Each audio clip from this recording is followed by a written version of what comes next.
Hello दोस्तों, जय हिंद। तो कैसे हैं आप सब? आई होप खुश होंगे, मस्त होंगे और अपनी लाइफ को बेटर बनाने में लगे होंगे। तो इस वीडियो में हम जानने वाले हैं दो महत्वपूर्ण केसेस, केशवानंद भारती और गोलकनाथ केस। क्योंकि हम छोटे छोटे वीडियोस के माध्यम से वो महत्वपूर्ण केसेस देख रहे हैं जो बार बार एग्जाम में पूछा जाता है, खास करके यूपीएसआई के लिए है ये। तो छोटे छोटे वीडियोज़ के माध्यम से 10-15 केसेस हैं, उसको देख लेंगे। तो आइए शुरू करते हैं। सबसे पहले देखते हैं गोलकनाथ बनाम पंजाब सरकार केस। ये 1967 में हुआ था। तो थोड़ा सा इसकी पृष्ठभूमि को जान लेते हैं ताकि याद रहे।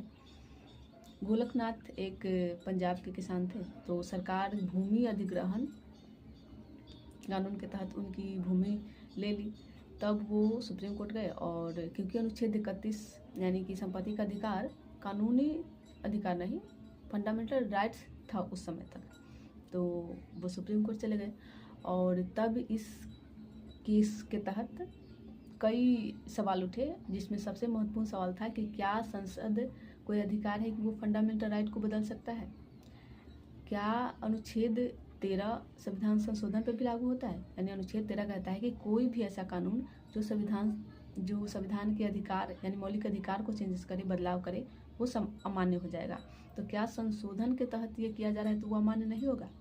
तब सुप्रीम कोर्ट का जजमेंट आया था कि हाँ, अनुच्छेद 13 संविधान संशोधन पे भी लागू होता है और संसद को अधिकार नहीं है कि वो संविधान संशोधन करके मौलिक अधिकार में संशोधन करे, मौलिक अधिकार को छीनने का प्रयास करे। यानी मौलिक अधिकार में संशोधन के लिए सख्त मनाही की थी।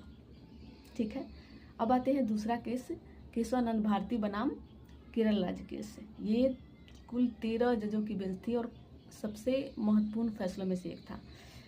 इसमें हुआ क्या था कि केशवानंद भारती एक मठ के प्रमुख थे। तो मठ की ज़मीन छीनने यानी कि मतलब मठ की ज़मीन लिया जा रहा था सरकार के द्वारा।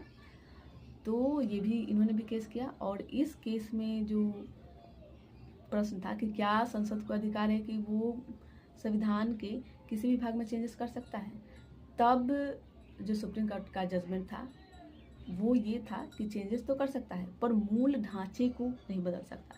तो जो मूल ढांचे की संरचना, मूल ढांचे का अवधारणा आया वो इसी केस से है और आज भी इसको प्रयोग में लाया जाता है।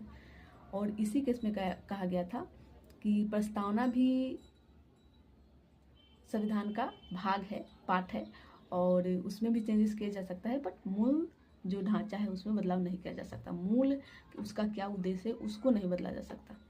तो आई होप आपको दोनों केसेस समझ में आया। अगर आपको फिर भी कोई डाउट हो तो आप कमेंट कर सकते हैं, मैं ज़रूर रिप्लाई करूँगी। तो मिलते हैं नेक्स्ट वीडियो में। जय हिंद।